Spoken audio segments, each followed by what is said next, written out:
महाराष्ट्र की अगाड़ी गैंग में हड़कंप मचा हुआ है क्योंकि भ्रष्टाचार के कई बड़े मामले सामने आने के बाद एनसीपी प्रमुख शरद पवार ने अपने पावर प्ले का प्रयोग करते हुए पावर गेम की शुरुआत कर दी है, जिसमें उद्धव ठाकरे के हाथों उनकी सीएम गद्दी खिसकती हुई साफ साफ दिखाई दे रही है।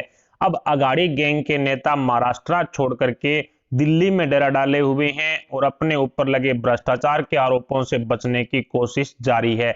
इसी क्रम में कई बड़े बदलाव महाराष्ट्र की राजनीति में हुए हैं, कई बड़े डेवलपमेंट हुए हैं, जिसको लेकर के कहा जा सकता है कि एनसीपी, कांग्रेस, शिवसेना तीनों पार्टियों के महाविकास अघाड़ी गठबंधन वाली भ्रष्ट सरकार पर संकट के बादल मंडराने शुरू हो चुके हैं। सबसे बड़ी न्यूज तो आपको ये दे दूं कि शिवसेना के नेताओं में आपसी फूट देखने को मिल रही है।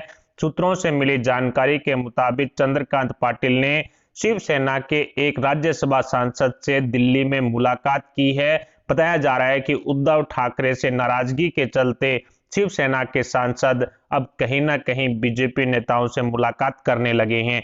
इसके अलावा बीजेपी के प्रदेश अध्यक्ष चंद्रकांत पाटिल हो, इसके अलावा देवेंद्र फडणवीस हो, इन्होंने दिल्ली में डेरा डाल रखा है और लगातार अमित शाह से संपर्क में हैं।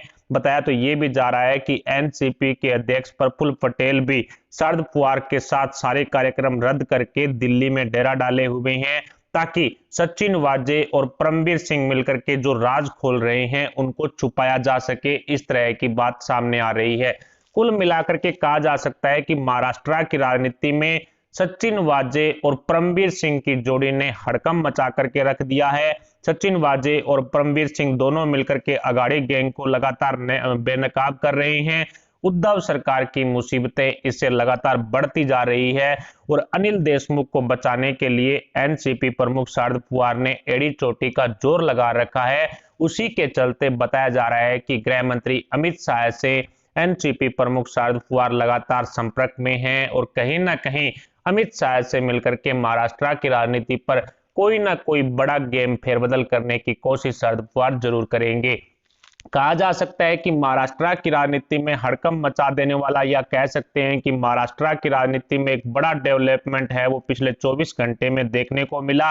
और आज नवाब मलिक की तरफ से एक फोटो भी ट्वीट किया गया, जिसमें एनसीपी प्रमुख शरद पवार, महाराष्ट्र के पूर्व मुख्यमंत्री देवेंद्र फडणवीस और गृह मंत्री अमित शाह तीनों एक साथ बैठ करके मीटिंग ले रहे हैं। हालांकि उस फोटो की जो जिनो ग्रुप सर्विसेज है वो पुष्टि नहीं करता, लेकिन जिस तरह से नवाब मलिक की तरफ से बयानबाजी हो रही है उससे ये भी साफ है कि जो राष्ट्रीय एजेंसियां जांच कर रही है उसमें एनसीपी के कई और बड़े नेता, या यूं कहें कि अघाड़ी गैंग के कई और मंत्री फंस सकते हैं।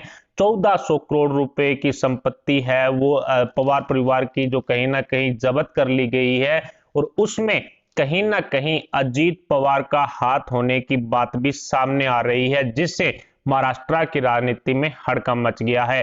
अनिल देशमुख भी कई तरह के राज जो अघाड़ी गैंग के खोलेगा, इस तरह का डर भी शरद पवार को सता रहा है और इसीलिए कहीं ना कहीं पूरी की पूरी उद्धव सरकार, पूरी की पूरी अघाड़ी गैंग अनिल देशमुख को बचाने की कोशिश कर रही है।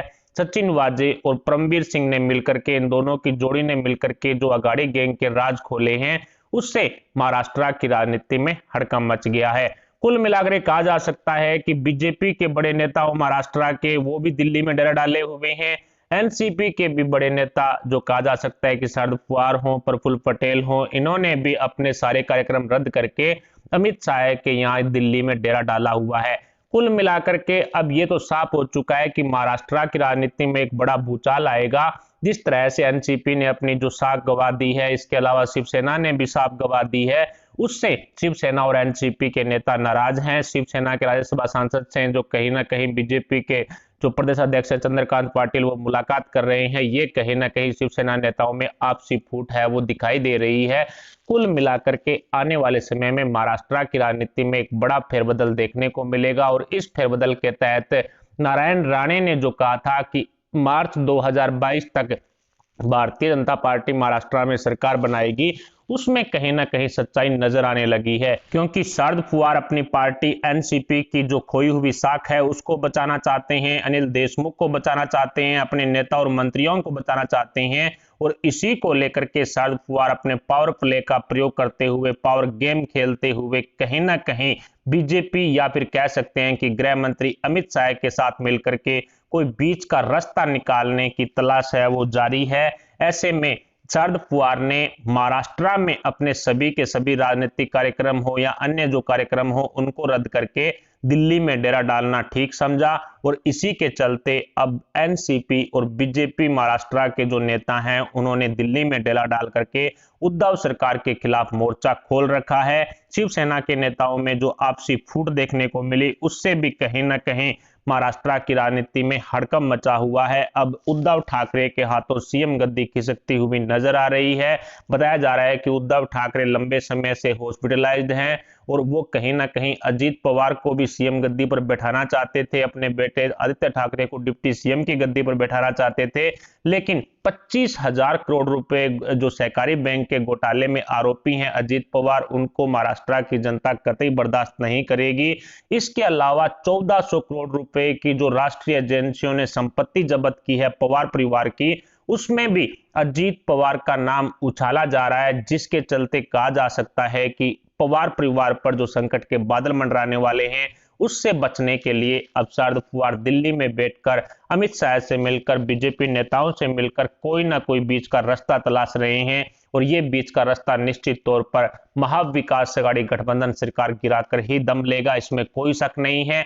ऊपर से नारायण राणे साफ कह चुके हैं कि मार्च 2022 तक महाविकास अघाड़ी गठबंधन सरकार गिरेगी, इनके भ्रष्ट नेता, इनके भ्रष्ट मंत्री हैं वो जेल जाएंगे, जिसकी वजह से सरकार का गिरना तय है।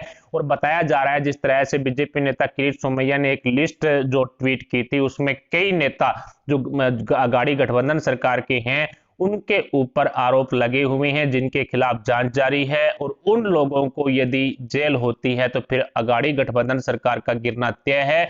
और यही कारण रहा कि जो बीजेपी नेता नारायण राणे की तरफ से मार्च 2022 तक महाराष्ट्र में बीजेपी सरकार बनाने का दावा ठोका गया। और ये सिर्फ नारायण राणे नहीं बल्कि बीजेपी प्रदेश अध्यक्ष महाराष्ट्र के चंद्रकांत पाटिल है, उनकी तरफ से भी कहा गया है। ऐसे में अब कहा जा सकता है कि सचिन वाजे और परमवीर सिंह की जोड़ी ने जो राज खोले हैं उससे बचने के जो तरीके हैं वो तलाशे जा रहे हैं। और इन्हीं तरीकों के तहत अब एनसीपी प्रमुख शरद पवार शिवसेना के साथ बड़ा गेम खेल सकते हैं। कांग्रेस को लेकर के भी कई तरह की नाराजगियां पहले भी सामने आ चुकी है और अब भी जिस तरह से देखा जा रहा है कि इस भ्रष्टाचार में कांग्रेस है वो दूरी बना चुकी है। कुल मिलाकर के महाविकास अघाड़ी गठबंधन सरकार की उल्टी गिनती शुरू हो चुकी है। फिलहाल इस खबर पर आपके क्या विचार हैं? क्या एनसीपी प्रमुख शरद पवार उद्धव ठाकरे को ले डूबेंगे? क्या उनकी सीएम गद्दी उनके हाथों से खिसकेगी? इस पर आप अपने विचार हमें कमेंट बॉक्स में जरूर बताएं। साथ ही वीडियो को लाइक करके हमारे चैनल को सब्सक्राइब जरूर कर लें। अभी के लिए इतना ही, मिलते हैं अगले बड़े अपडेट के साथ। तब तक के लिए जय हिंद, जय भारत।